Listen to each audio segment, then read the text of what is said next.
चलता रहता है हरि शरणम हरि शरणम हरि शरणम, इसलिए इनको काल गति प्रभावित नहीं करती। अब ऋषियों ने कहा बस इतनी छोटी सी बात को लेकर आप इतने महान संत होकर ऐसे मुंह लटकाए घूम रहे हो, सारी ये मुंह मत लटकाओ, सारी समस्या का समाधान हमारे पास है, चिंता छोड़ दो। बोले क्या समाधान है महाराज बताइए। बोले श्रीमद् भागवतम शास्त्र सुत गीता सुकादि, श्रीमद् भागवत श्री सुखदेव जी परमहंस के मुख से जो गाया गया भागवत है, इसका श्रवण कराओ, ज्ञान वैराग्य तुम्हारे मुक्त हो जाएंगे। तो नारद जी ने कहा कि महाराज आप तो ऐसी बात कर रहे हैं, मैंने गीता का एक बार नहीं कई बार गीता पाठ है, गुरु कहने कई बार गीता का पाठ किया, अगर उससे कुछ नहीं हुआ तो ये भागवत से क्या होगा। बोले भागवत देखो नारद जी,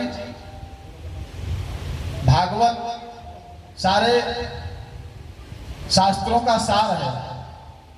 और एक बात बताए, अगर कोई मीठा आम खाने वाला व्यक्ति अगर ये सोचे कि आम इतना मीठा है तो आम को जिसने पैदा किया वो कितना मीठा होगा, और कहीं आम को छोड़ के और टहनी चबाने लग जाए तो स्वाद मिलेगा क्या?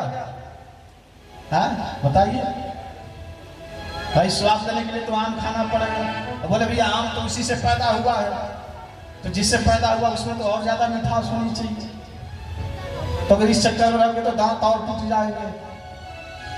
बोले राधे राधे। तो नारद जी ने कहा महाराज ऐसी बात है। बोले हाँ,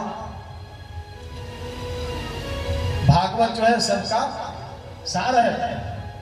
इसलिए जब ये बात जब नारद जी को बताया ऋषियों ने, चारों ऋषियों ने, तो नारद जी ने कहा कि कोई कितना भी पढ़ लिख कर विद्वान हो जाए, लेकिन जब तक सत्संग नहीं करेगा तब तक उसे ये ज्ञान प्राप्त नहीं होगा। कहते हैं भाग्योदेन बहुजन्म समर्जितेन सत्संगम च लभते पुरुषो यदा वै अज्ञान हेतु कृत मोह मंद कारण रसम विद्या ततो दयते विवेक।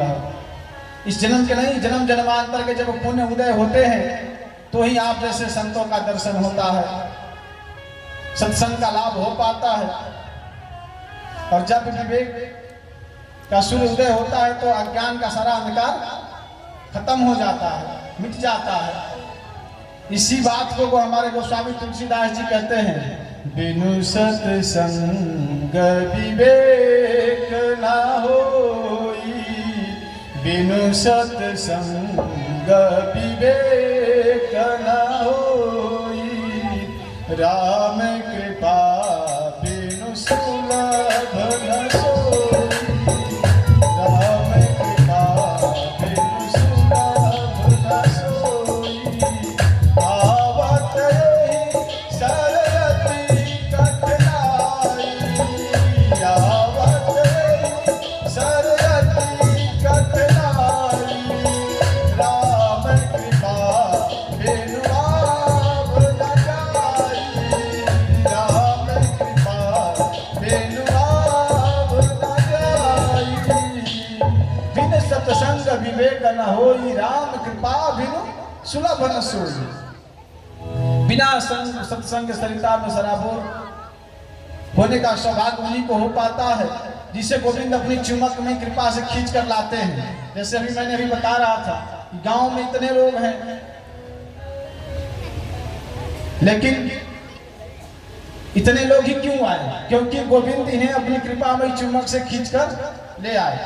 आता वही है जिसके ऊपर गोविंद चाहते हैं। नहीं घर में बैठे बैठे टीवी देखते रहो, टाइम पास करते रहो, कौन 3 घंटा जाएगा पंडित जी का सुनने? यहीं बैठे बैठे टीवी देखो, सीरियल देखो,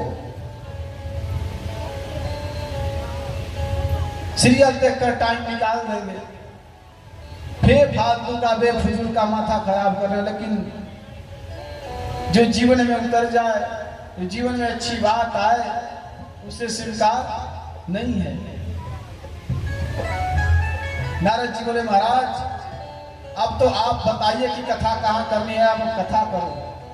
और आपकी कथा, आपके मुख से ही कथा श्रवण करना चाहते हैं। नारद जी ने, ऋषियों ने कहा हरिद्वार में गंगा जी के तट पे व्यवस्था करो, वही कथा होगी।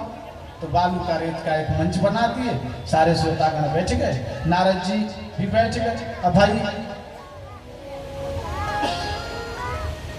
यदि हम गृहस्थ हो तो कथा पति पत्नी बैठ के साथ कथा श्रवण करना चाहिए, और बाबा वैरागी विरक्त हो तो कहां से पत्नी लाएगा। तो नारद जी बैठ गए और भक्ति मैया का अवगाहन कर दिया कि आप आइए, आपके माध्यम से आपके श्रीमद् भागवत कथा किया जा रहा है, आप आइए और विराजमान हो जाइए। और जैसे ही पता चला कि हरिद्वार गंगा तट पे भागवती कथा हो रही है, तो सारे जितने ऋषि महर्षि थे सभी लोग अपने अपने आश्रमों से, कुटिया से, गुफाओं से निकल के आए और पूरा गंगा जी के तट पे जय घोष से गूंज उठा। जय शब्द नमः शब्द संग शब्द तथा वश्य, गंगा तट जय घोष से गूंज उठा। भागवती कथा शंकराचार्य कहते हैं सदा सभ्य श्रीमद् भागवती कथा यशश्रवण मात्रेण हरम चिंता समाश्रय। भागवत की कथा सदैव श्रवण योग्य है, और इसमें श्रवण करने के लिए जैसे ही हम घर से निकलते हैं ना कि हमें जाना है भागवत कथा श्रवण करने, हमने अभी गया नहीं, भागवत पंडाल में पहुंचे नहीं, जैसे हमारे मन में आया कि भागवत कथा श्रवण करने जाना है, उसी समय हमारे हृदय में गोविंद का प्राकट्य हो जाता है। इतनी भागवत की महिमा है। और ऐसे वो चिपक जाते हैं टेढ़ी टांग वाला, जो चाह कर भी नहीं निकाल सकते। जो गायत्री मंत्र पुरुष बड़े बड़े अनुष्ठान जप करने से जो फल नहीं मिलता, वो भागवत के मात्र एक श्लोक बोल देने से फल मिल जाता है। भाई भागवत में तो 18,000 श्लोक है,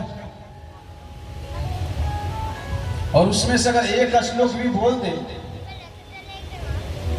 तो पूरा भागवत जी का फल प्राप्त हो जाता है। बोले कैसे भैया, हमको संस्कृत आता है तो कैसे पढ़े? तो कहते हैं आप लोग भी बोलिएगा हमारे साथ, सभी लोग, ओम कृष्णाय वासुदेवाय, बोलिए, हरे परमात्मने प्रणतः क्लेशनाशाय गोविंदाय नमो नमः। बस इतना श्लोक, कृष्णाय वासुदेवाय हरे परमात्मने प्रणतः क्लेशनाशाय गोविंदाय नमो नमः, इतना श्लोक कह दीजिए, सारे भागवत का फल आपको मिल जाएगा। लेकिन आप कहेंगे अरे महाराज जी ये तो बहुत लंबा है, लंबा काहे का? अच्छा चलो लंबा नहीं है, इसे छोटा कर देते, आधा कर दे। प्रणतः क्लेशनाशाय गोविंदाय नमो नमः, बोले ये भी अभी लंबा है। बोले अच्छा लंबा है तो और छोटा कर दो। गोविंदाय नमो नमः, इतना तो सबको आ जाएगा। अरे बोलिए माता जी।